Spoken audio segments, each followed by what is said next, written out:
అప్పుడే పుట్టిన బిడ్డ నడుస్తుందా? అసలు ఇది ఎక్కడైనా ఉందా? అప్పుడెప్పుడో కాలజ్ఞానంలో బ్రహ్మంగారు చెప్పారు బిడ్డ పుట్టగానే నడుస్తుందని. ఒకవేళ బ్రహ్మంగారు చెప్పింది ఈ బిడ్డ గురించేనా? అవును, మీరు వింటుంది నిజమే. ఓ బిడ్డ అప్పుడే పుట్టింది, పుట్టిన గంటలోపే నడిచింది. బ్రెజిల్లో జరిగింది సంఘటన. ఇంకా చెప్పాలంటే వైద్య శాస్త్రంలో ఇదో అద్భుతం. మరి ఈ అద్భుతం నిజమేనా?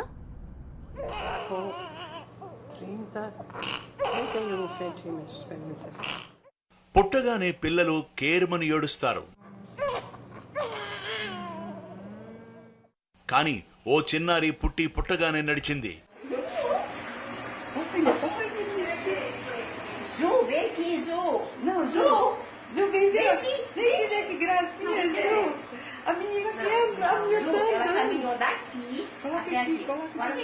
వైద్య శాస్త్రంలో ఇదో అద్భుతం.